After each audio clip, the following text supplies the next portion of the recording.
في الآخرة شفاعة الحسين اللهم اكتبنا من زوار الحسين واجعلنا من الباكين في عزاء الحسين. أعوذ بالله السميع العليم من الشيطان اللعين الرجيم. بسم الله الرحمن الرحيم. الحمد لله الذي هو الملك القدوس السلام المؤمن المهيمن العزيز الجبار المتكبر، والصلاة والسلام والتحية والإكرام على نبيه وحبيبه سيدنا ومولانا أبي القاسم محمد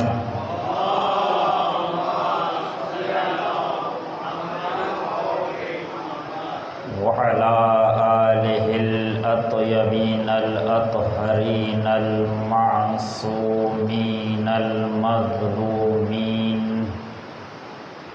الذين أذهب الله عنهم الرجس وطهرهم تطهيرا.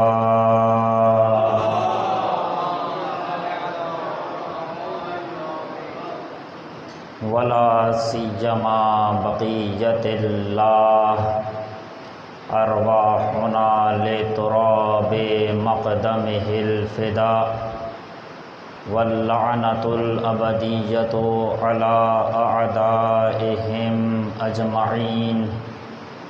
أما بعد، فقد قال الله عز اسمه وجل شأنه في كتابه المجيد: إن الذين قالوا ربنا الله ثم استقاموا تتنزل عليهم الملائكة ألا تخافوا ولا تحزنوا وأبشروا بالجنة التي كنتم توعدون.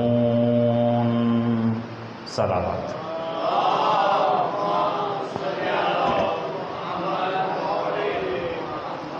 حضرات گرامی،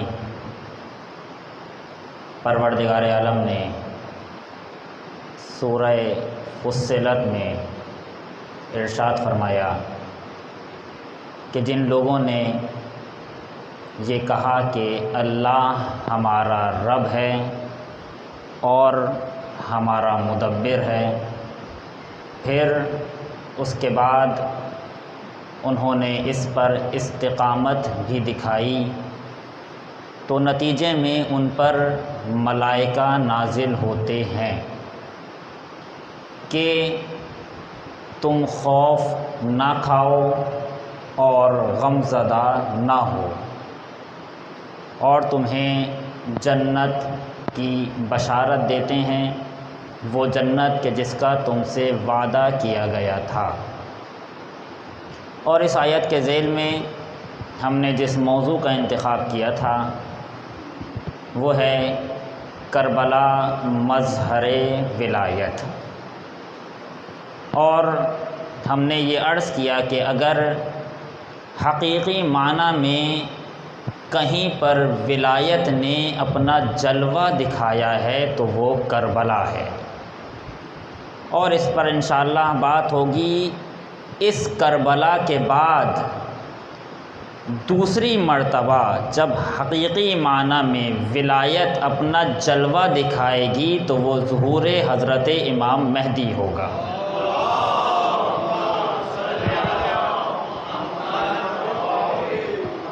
درمیان میں یہ صرف ہمیں تیاری کرائی جا رہی ہے، یا اپنے الفاظ بدل دوں تو یہ کربلا کا سفر در حقیقت دو چیزوں کے درمیان ہے۔ یہ سفر سار اللہ سے شروع ہوا ہے اور بقیت اللہ پر تمام ہونا ہے، اور انہی دونوں چیزوں کے درمیان یہ سفر ہے۔ ہماری تیاری انہی دونوں چیزوں کے درمیان ہے۔ ہم جتنا حسین ابن علی کو پہچانوائیں گے اتنا ہی لوگ امام مہدی کے ظہور کے لیے تیار ہوں گے، اور اس پر بہت ساری دلیلیں بھی آپ حضرات کے سامنے پیش کر سکتا ہوں۔ ایک صلوات بر محمد و آل محمد۔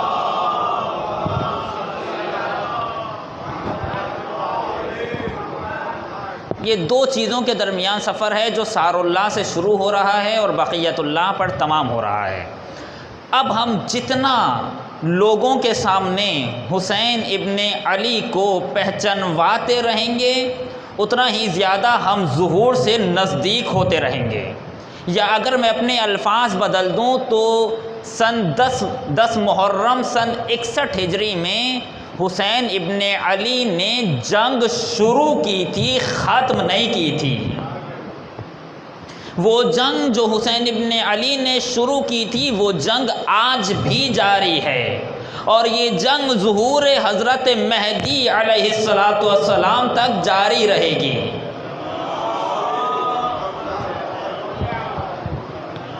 اور جب حضرت مہدی عجل اللہ فرجہ الشریف امام حسین علیہ السلام کے قاتلوں سے بدلہ لے لیں گے اور انتقام لے لیں گے، وہاں پر یہ جنگ ختم ہو جائے گی، کیونکہ پروردگار عالم کا جو مقصد تھا قتل حسین کے ذریعے سے وہ امام مہدی کے ظہور کے بعد حاصل ہو جائے گا۔ ایک سلامات بر محمد و آل محمد۔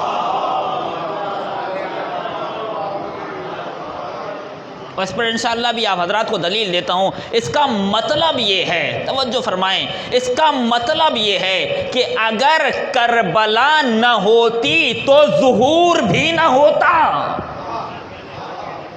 اگر کربلا نہ ہوتی تو ظہور بھی نہ ہوتا۔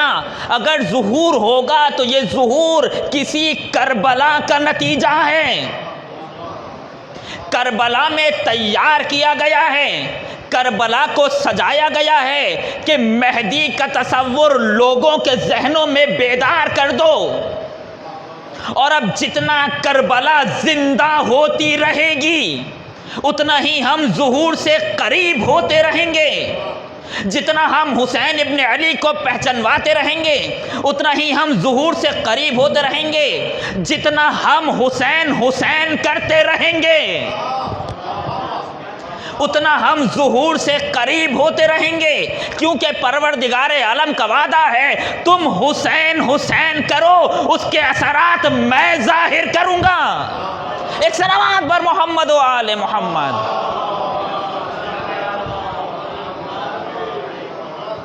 آپ کو معلوم ہے جب حضرت مہدی عجل اللہ فرجہ الشریف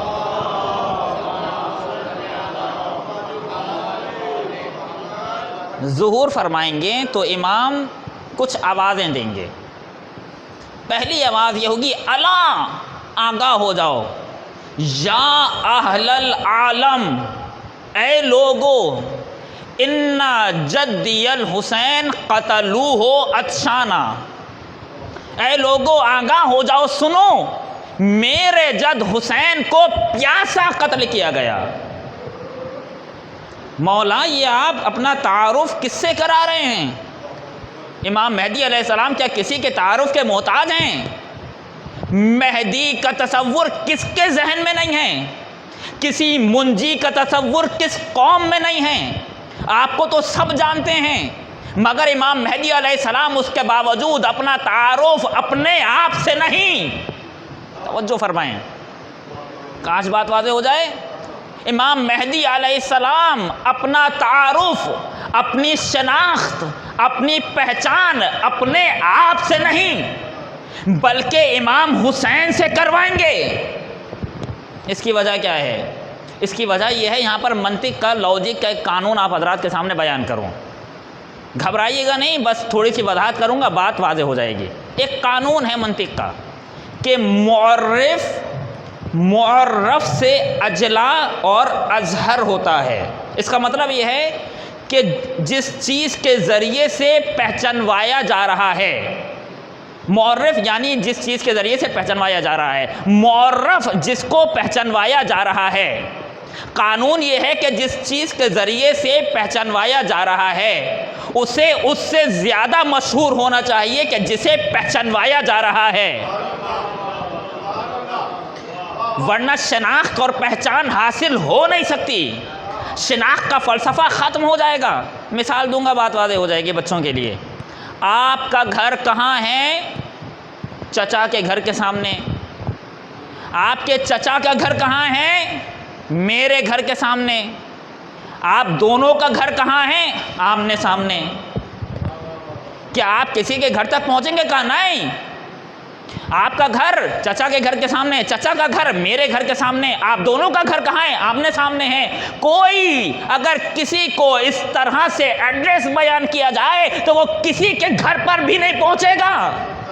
اس کی وجہ یہ ہے کہ جس گھر کے ذریعے سے جس گھر کو پہچانوایا جا رہا ہے، پہچانوانے والی چیز زیادہ مشہور ہونی چاہیے۔ اگر آپ میرا گھر نہیں جانتے تو میں کسی ایسی عمارت کا پتہ بتاؤں گا جسے آپ جانتے ہوں۔ اگر آپ اسے نہیں جانتے تو آپ کبھی بھی میرے گھر تک نہیں پہنچ سکتے۔ اگر میرے گھر تک پہنچنا ہے تو کسی مشہور عمارت کا پتہ بتانا ہوگا۔ امام مہدی اپنے آپ کو حسین ابن علی کے ذریعے سے پہچانوائیں گے۔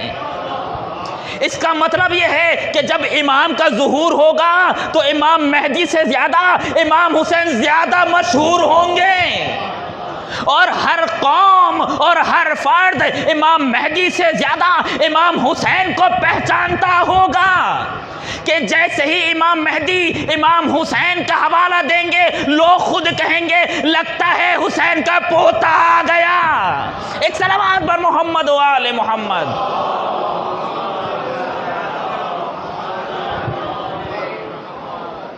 یہ سب پروردگار عالم کی علامتیں ہیں، یہ پروردگار عالم کا نظام ہے۔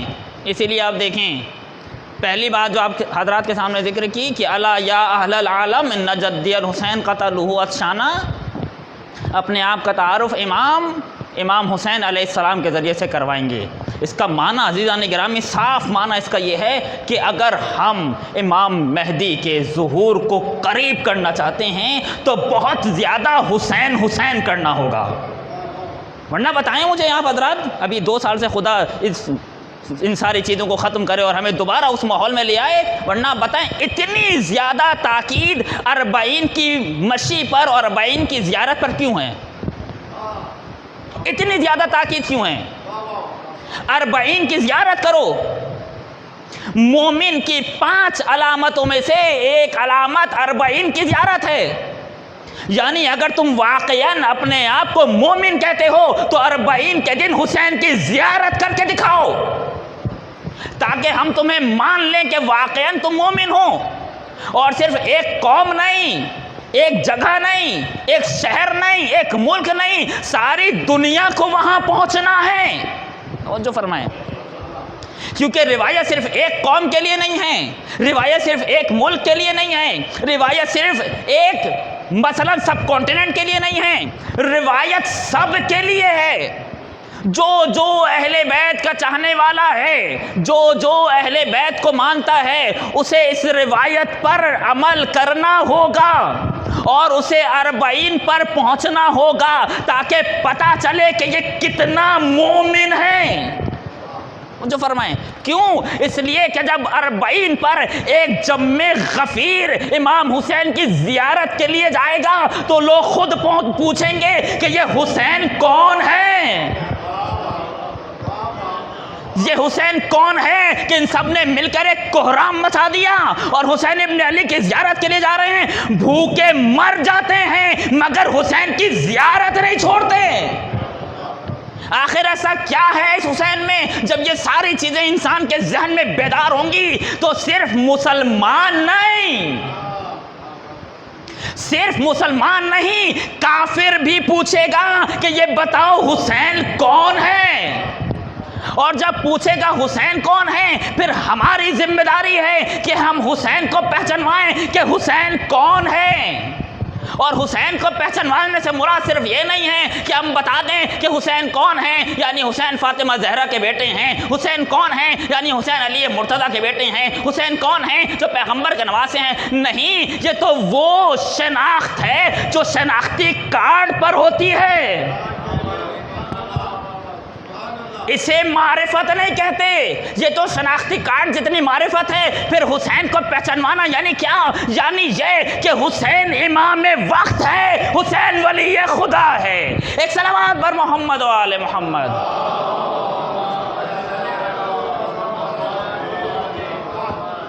حسین امام وقت ہے، حسین ولی خدا ہے، حسین حجت خدا ہے، حسین پروردگار عالم کا نمائندہ ہے، وہ پروردگار جس کے وجود کا تصور ہمارے وجود میں پایا جاتا ہے۔ اس پروردگار عالم نے اپنے کچھ نمائندے بھیجے تھے، ان میں سے ایک نمائندہ حسین ابن علی تھا کہ جسے کربلا کے میدان میں بھوکا پیاسا قتل کر دیا گیا۔ مسئلہ یہ نہیں تھا کہ ایک انسان مارا گیا، توجہ فرمائیں، مسئلہ یہ نہیں تھا کہ ایک انسان مارا گیا، مسئلہ یہ تھا کہ ایک اللہ کا ولی مارا گیا۔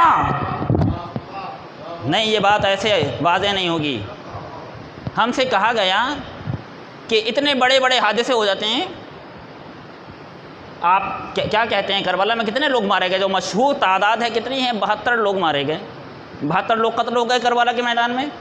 ایک 72 پر آپ نے اتنا موبائل مچا دیا، یہاں تو ایک ایک بلاسٹ میں ہزار لوگ مر جاتے ہیں اور کوئی پوچھتا بھی نہیں ہے، اور آپ نے 72 کے شہید ہو جانے پر ہر سال ساری روڈ بلاک کر دیتے ہیں، گویا ایسا لگتا ہے کہ غم ابھی بھی تازہ ہے۔ توجہ فرمائیں، ایسا لگتا ہے کہ غم ابھی بھی تازہ ہے، ایسا لگتا ہے کہ واقعہ ابھی ہوا ہے۔ یہ واقعہ روز بروز اپنے عروج پر پہنچ رہا ہے اور روز بروز گرم سے گرم تر ہوتا جا رہا ہے۔ اگر کل ایک ملک میں حسین ہو رہا تھا تو اگلے سال 2 ملکوں میں حسین ہوگا، پھر اس سے اگلے سال 3 ملکوں میں حسین ہوگا، یہاں تک کہ بات یہاں تک پہنچی کہ دنیا کا کوئی ایسا کونا نہیں ہے کہ جہاں پر حسین نہیں ہو رہا، اور صرف میں نہیں، صرف آپ نہیں، بلکہ کافر بھی حسین کر رہا ہے۔ کیوں؟ اس لیے کہ یہ واقعہ ہی ایسا ہے۔ کیوں؟ ایک ایک بلاس میں، ایک ایک حملے میں ہزار لوگ مارے جاتے ہیں، آپ نے کسی کے بارے میں نہیں پوچھا، لیکن یہاں 72 کیا شہید ہو گئے، آپ نے واویلا کر دیا، آپ نے ایک مصیبت ہمارے لیے ایجاد کر دی۔ آپ ہر سال پتہ نہیں کیا سے کیا کر دیتے ہیں، آپ کتنا پیسہ خرچ کر دیتے ہیں، یہ سب اسراف ہے۔ یہ ساری باتیں ہیں یا نہیں ہیں؟ ایک 72 کی شہادت، توجہ فرمائیں، 72 کی شہادت پر اتنا واویلا؟ ہم جواب دیں گے جی نہیں، ایسا نہیں ہے۔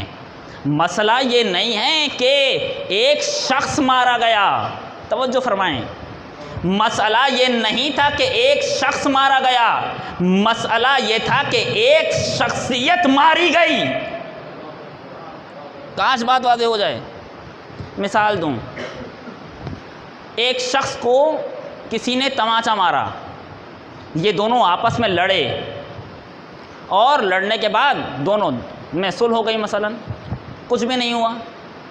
پھر کچھ دنوں کے بعد جسے تماچا مارا گیا تھا وہ ملک کا صدر بن گیا، اور پھر جس نے پہلے تماچا مارا تھا دوبارہ تماچا مارا، اور اب جو تماچا مارا تو لمحے بھر میں ہی کچھ کارندے آئے اور انہوں نے اسے فوراً گرفتار کیا۔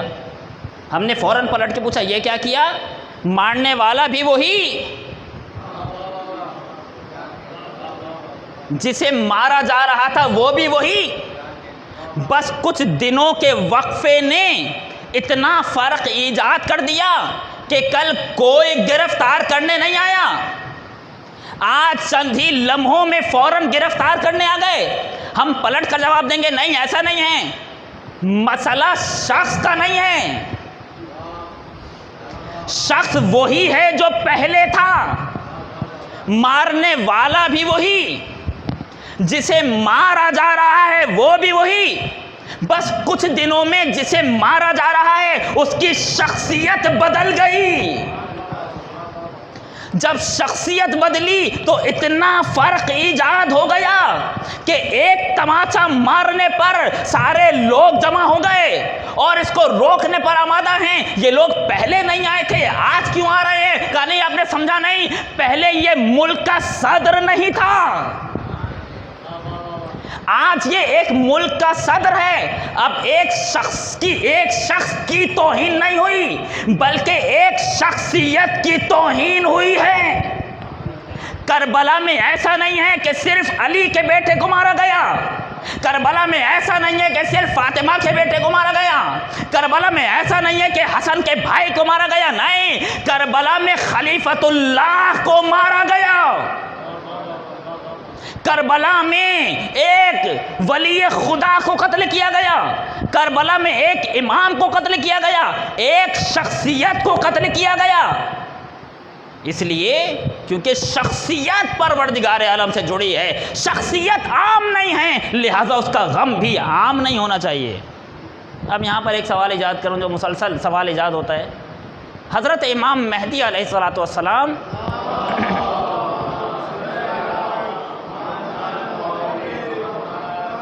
امام حسین علیہ السلام کے قتل کا بدلہ لیں گے، یہ آپ حضرات نے سنا ہے، اس پر بھی انشاءاللہ بات ہوگی اگر وقت رہا اور یاد رہا۔ امام مہدی علیہ السلام امام حسین علیہ السلام کے قتل کا بدلہ لیں گے، کیوں؟ کیا بدلہ لیا نہیں گیا ابھی تک؟ آپ کہیں گے تاریخ میں دیکھیں تو بدلہ لے لیا گیا۔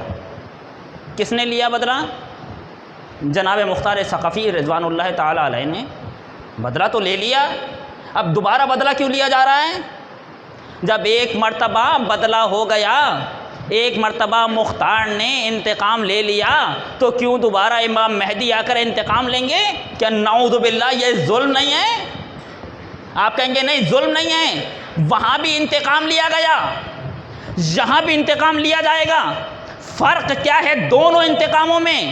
بہت فرق ہے دونوں انتقاموں میں۔ علماء نے جواب دیا، مختار نے جو انتقام لیا تھا وہ شخص سے حسین کا انتقام لیا تھا،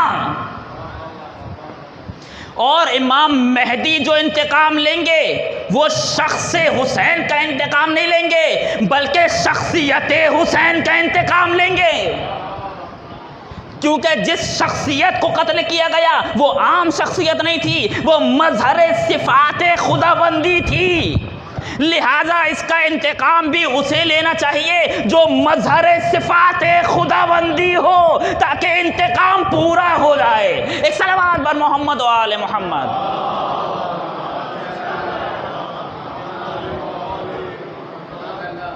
پروردگار عالم نے، بہرحال بات کہیں سے کہیں چلی گئی، کل کی بات نامکمل رہ گئی تھی۔ پروردگار عالم نے کربلا میں ولایت کا ایک جلوہ دکھایا، اور ایسا جلوہ کہ وہ جلوہ قیامت تک جاری اور ساری رہے گا۔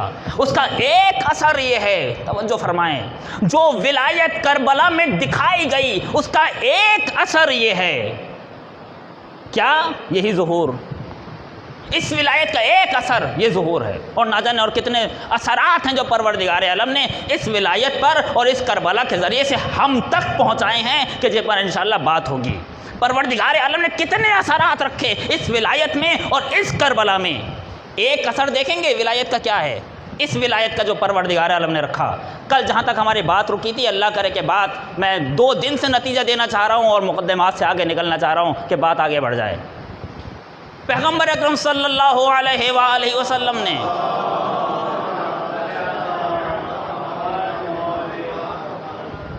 اعلان ولایت کر دیا غدیر میں، اور اس کے بعد یہ آیت اتر گئی، کیا؟ الیوم یئس الذین کفروا من دینکم، آج کے دن کفار تمہارے دین سے مایوس ہو گئے۔ اور کل یہ بیان کیا گیا کہ یہ مایوسی جو غدیر میں ایجاد ہوئی تھی کربلا میں اپنے عروج پر پہنچی، وہ امید جو غدیر میں ایجاد ہوئی تھی موالیان حیدر کرار کی، وہ امید بھی کربلا میں عروج پر پہنچی، اور کفار میں جو مایوسی ایجاد ہوئی تھی وہ مایوسی بھی کربلا میں عروج پر پہنچی۔ کیونکہ غدیر میں دین بچا لیا گیا اور حسین ابن علی نے کربلا میں ولایت کو بچایا۔ لہذا وہ مایوسی جو غدیر میں ایجاد ہوئی تھی کربلا میں اپنے عروج پر پہنچی۔ جو کل میں نے دلیل دی تھی وہ یہ تھی، اگر یہ مایوسی اپنے عروج پر نہ پہنچتی تو امام حسین کے بعد بھی سوال بیعت ہوتا۔ سوال بیعت نہ ہونا اس بات کی دلیل ہے کہ اب یہ مایوسی اپنے عروج پر پہنچ گئی ہے، یہ سمجھ گئے ہیں کہ ان سے بیعت کا تقاضا کرنا بیکار ہے، لہٰذا ظلم کی نوعیت بدل دی گئی۔ اس سے پہلے تلوار چلائی جا رہی تھی، اب تلوار نہیں چلے گی بلکہ خاموشی سے قتل کرنا ہوگا۔ زہر کا استعمال بتا رہا ہے کہ یہ مایوس ہو چکے ہیں، اب سب کے سامنے آ کر تلوار نہیں اٹھا سکتے۔ کیوں؟ اس لیے کہ کربلا نے اسلام کو ایسا بیمہ کر دیا کہ یزید تو آئیں گے مگر اسلام کا کچھ بگاڑ نہیں سکتے۔ ایک صلوات بر محمد و آل محمد۔ کاش اس پر بھی بات ہو کہ غدیر میں یا کربلا میں، غدیر کے بعد کربلا میں ایسا ہوا کہ اسلام کو بیمہ کر دیا گیا۔ امیر المومنین علیہ السلام کے دور سے جو تحریک شروع ہوئی تھی اسلام کو بیمہ کرنے کی، اور امیر المومنین نے سارے مشکلات اٹھائیں، امام حسن نے سارے مشکلات اٹھائیں، اور امام حسین علیہ السلام نے اپنی شہادت کے ذریعے سے اسلام کو بیمہ کر دیا۔ اب اسلام کو کچھ نہیں ہوگا، لہٰذا اس کے بعد پھر مختلف حربے استعمال کیے گئے۔ پھر یہ آیت اتری، الیوم اکملت لکم دینکم واتممت علیکم نعمتی ورضیت لکم الاسلام دینا۔ آج کے دن میں نے تمہارے لیے، آیت نے عجیب الفاظ رکھے، آج کے دن میں نے تمہارے لیے تمہارے دین کو مکمل کر دیا اور اپنی نعمت کو تم پر تمام کر دیا۔ پروردگار یہ کیا؟ تو نے کہا کہ دین آج مکمل ہو گیا، آج دین مکمل ہو گیا، اور اس سے پہلے جو لوگ تھے بیچارے جو تیرے دین پر عمل کر کے مر گئے ان کے لیے کیا ہوگا؟ کیا ان کے لیے دین مکمل نہیں تھا؟ کیا وہ نامکمل رہے؟ تو نے تو کہا کہ آج دین مکمل ہوا۔ اس کا جواب دوں اور یہیں پر بات تمام کروں، مجھے لگتا ہے آج بھی نتیجہ نہیں دے سکوں گا۔ آپ مجھے بتائیں کہ جو پروردگار عالم نے شریعتیں بدلی ہیں، یہ شریعتیں کیوں بدلی ہیں؟ تورات آئی، تورات کے بعد زبور آئی، زبور کے بعد انجیل آئی، انجیل کے بعد قرآن مجید آیا۔ کیا پروردگار عالم اس قرآن مجید کو جو آخر میں بھیجا پروردگار پہلے نہیں بھیج سکتا تھا؟ اگر پروردگار پہلے بھیجتا تو کیا ہوتا؟ پہلے تورات، انجیل پہلے نہیں آئے گی، پہلے تورات ہی آئے گی۔ خاتم پہلے نہیں آئیں گے، آدم پہلے رہیں گے، خاتم آخر میں آئیں گے۔ پروردگار عالم ترتیب رکھی ہے، یہ ترتیب ہم جیسی ترتیب نہیں ہے کہ پہلے ترتیب رکھ دی پھر کچھ بھی نام دے دیا، یہ ترتیب تکوینی ترتیب ہے۔ پروردگار عالم کو معلوم ہے کہ یہ ترتیب بدل نہیں سکتی، اگر ترتیب بدل دی گئی تو نظام بدل جائے گا۔ کیا پروردگار تو بھی ایسے ہی کر رہا ہے جیسے ہم کرتے ہیں اپنے یہاں بازاروں میں، کہ پہلے کوئی مال مارکیٹ میں بھیجا، بازار میں بھیجا، اور پھر دیکھا کہ دیکھتے ہیں چلتا ہے یا نہیں چلتا، چل گیا تو ٹھیک ہے، نہیں چلا تو دوسرا مال۔ پروردگار تو بھی ایسے ہی کر رہا ہے، پہلے تورات بھیجی، دیکھتے ہیں چلتی ہے یا نہیں چلتی، تورات نہیں چلی، پھر تو نے زبور بھیجی، دیکھتے ہیں زبور چلتی ہے یا نہیں چلی، پھر تو نے انجیل کو بھیجا، اب دیکھتے ہیں انجیل چلتی ہے یا نہیں، انجیل بھی نہیں چلی، پھر تو نے قرآن مجید کو بھیجا، قرآن مجید چل گئی، یہ وہ کتاب تھی جو چل گئی۔ کیا پروردگار تو بھی ایسا ہی کر رہا تھا جیسے ہمارے یہاں ہوتا ہے؟ پروردگار آواز دے گا نہیں، ایسا نہیں ہے۔ اس کا جواب یہ ہے کہ وہ کون سا ایسا مدرسہ ہے، کون سا ایسا اسکول ہے کہ جہاں پر نرسری کے بچے کے ہاتھ میں میٹرک کلاس کا کورس پکڑا دیا جائے؟ ہے کہیں ایسا؟ کہا نہیں، ایسا نہیں ہے، نرسری کلاس کے بچے میں اس کے لیول کے حساب سے بات کی جائے گی۔ ABCD، اس کے بعد جب وہ کچھ آگے بڑھے گا تو اگلی کتاب دی جائے گی، اس کے بعد جب وہ کچھ اور آگے بڑھے گا تو اس سے اگلی کتاب دی جائے گی، یہاں تک کہ وہ اس مرحلے پر آئے گا کہ اب کتاب نہیں دی جائے گی بلکہ اس کے ہاتھ میں لائبریری دی جائے گی۔ اب اسے کوئی پڑھائے گا نہیں بلکہ اب وہ اس قابل ہو گیا ہے کہ خود کتابوں کو پڑھ کر بہت کچھ سمجھ سکتا ہے۔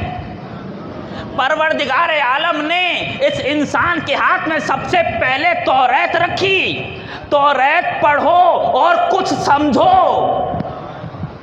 جب تمہارا ذہن تھوڑا آگے بڑھ جائے گا تو ہم تمہیں زبور دیں گے، پھر جب تھوڑی اور ترقی کر لو گے تو ہم تمہیں انجیل دیں گے، اور جب تمہارا ذہن مکمل ہو جائے گا اور اب تم اس قابل ہو جاؤ گے کہ قرآن مجید سے صحیح استفادہ کر سکو تو ہم تمہارے ہاتھ میں قرآن مجید دے دیں گے تاکہ تم قرآن پڑھ کر سمجھ لو۔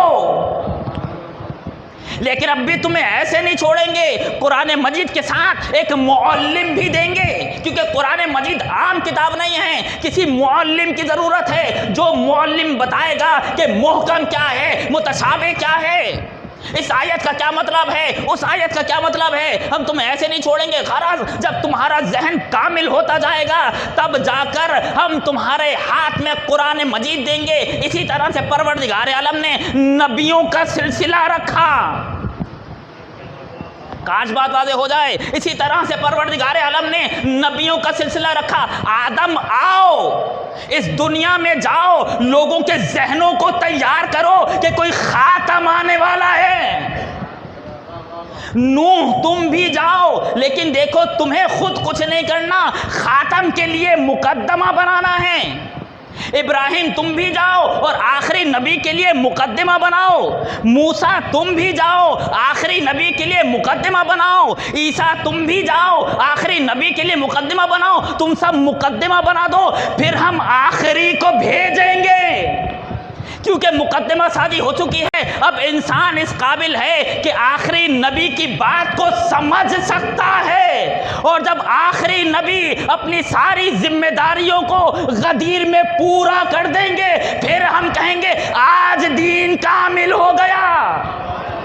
اس سے پہلے کامل نہیں ہوا تھا، اس سے پہلے جو لوگ مر گئے ان کے لیے وہی دین کامل تھا۔ اسی لیے قرآن مجید نے کہا الیوم اکملت لکم، آج کے دن تمہارے لیے تمہارا دین کامل کر دیا، یعنی دین تمہارے لیے کامل ہوا ہے، اس سے پہلے والوں کے لیے وہی کافی تھا۔ اس سے پہلے جتنے بھی لوگ آئے انہیں ہم جنت دے دیں گے، لیکن جو بھی غدیر تک باقی رہ گیا اب اس سے کچھ بھی قبول نہیں کیا جائے گا جب تک غدیر میں امیر المومنین کی ولایت کو قبول نہ کر لے، اور اگر امیر المومنین کی ولایت کو قبول کیے بغیر اس نے کچھ بھی کیا تو کچھ بھی نہیں کیا۔ ایک سلامات بر محمد و آل محمد۔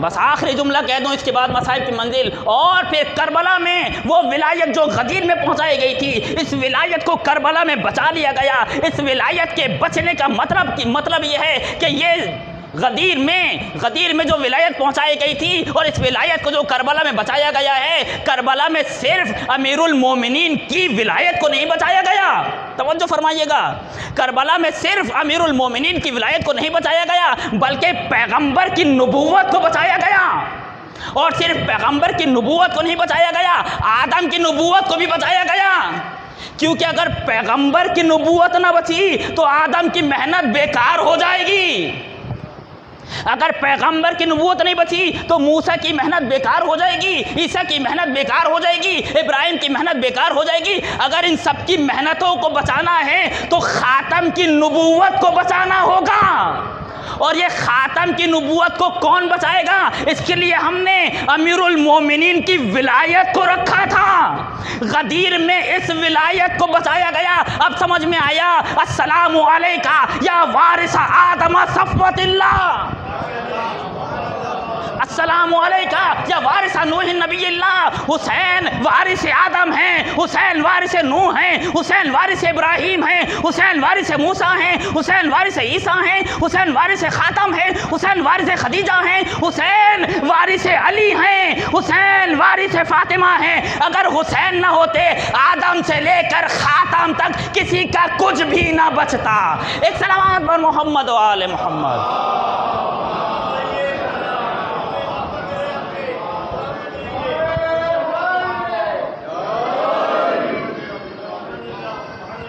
کربلا میں سب بچا لیا گیا، مگر سب بچانے کے لیے حسین نے بہت کچھ دیا،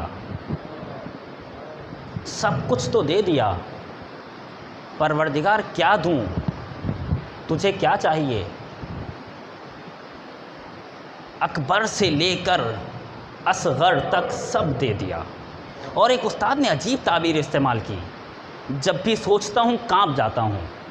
جس طرح سے جب ہمارے دامن میں کوئی چیز ہو اور ہم وہ چیز کسی کو دیں اور کبھی اس کے کچھ ذرات ہمارے دامن میں لگے رہ جاتے ہیں تو ہم کیا کرتے ہیں؟ دامن کو جھاڑ دیتے ہیں تاکہ ذرات نہ لگے رہ جائیں۔ حسین کی آغوش میں جو تھا حسین نے سب خدا کو دے دیا اور اس کے بعد دامن جھاڑ دیا۔ پروردگار دیکھ لے اب کچھ بھی نہیں بچا۔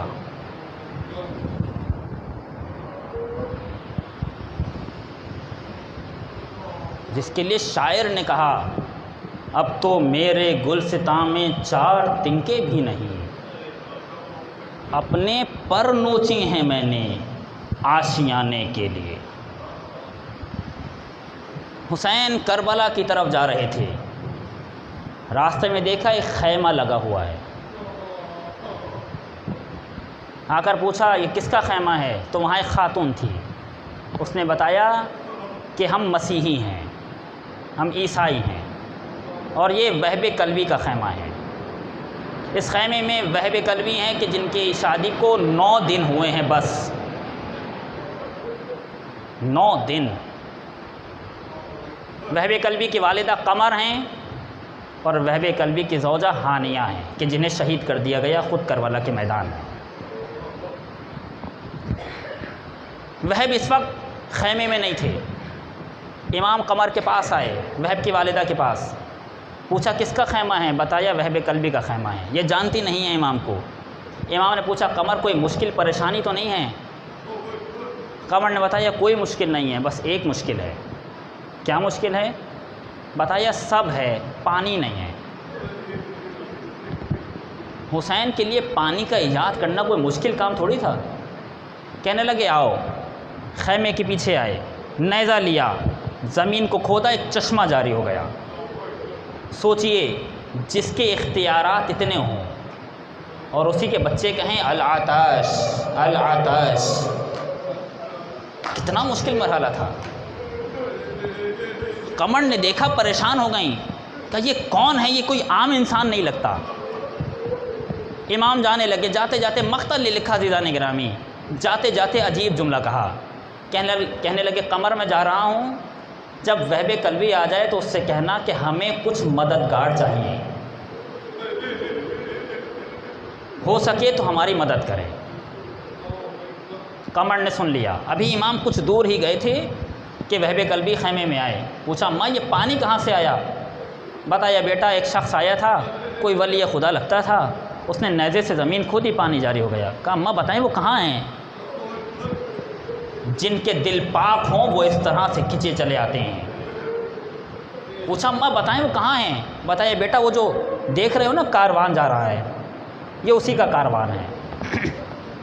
وہب کلبی اپنی والدہ اپنی زوجہ کے ساتھ حسین ابن علی کے پاس آئے اور آ کر پوچھا آپ کون ہیں؟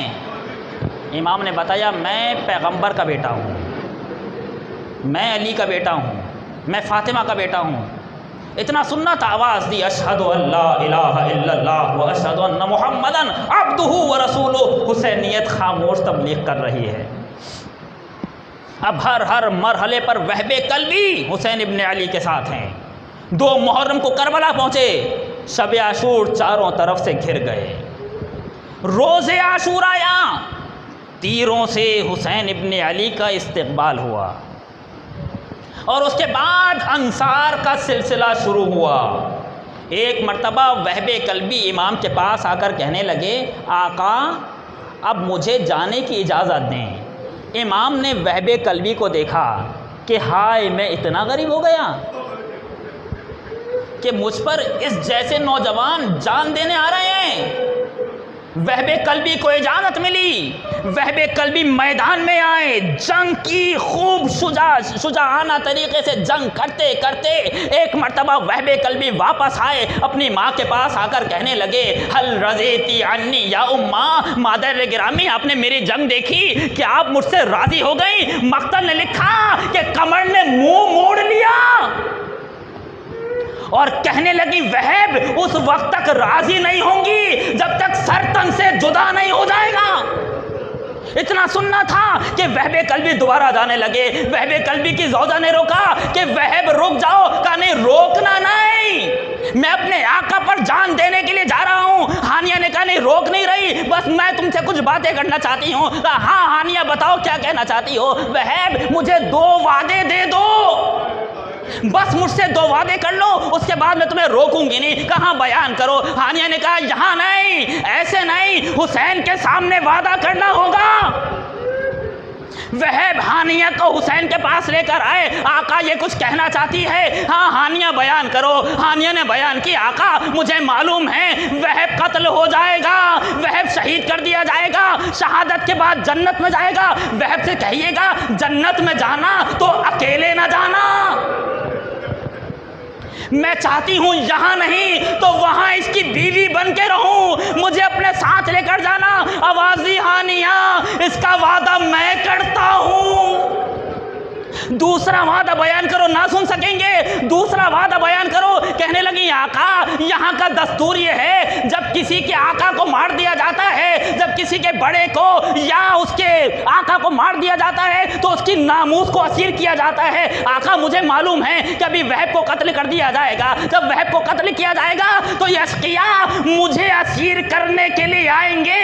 وہب سے کہیے کہ مجھے زینب کے ساتھ کر دے، یہ اشقیاء مجھے اسیر کریں گے، مگر زینب تو علی کی بیٹی ہے، زینب تو نبی کے نواسی ہے، کوئی زینب کی طرف دیکھ بھی نہیں سکتا، میری عزت بچ جائے گی۔ اتنا سننا تھا۔ ارے ہانیہ کیا کہہ رہی ہو؟ ابھی سورج ڈوبنے دو، یہی زینب ہوگی، کوفے شام کا بازار ہوگا اور آواز دی جا رہی ہوگی علی کی بیٹی کا تماشا دیکھو، نبی کی نواسی کا تماشا دیکھو، واہ حسینہ واہ مظلومہ۔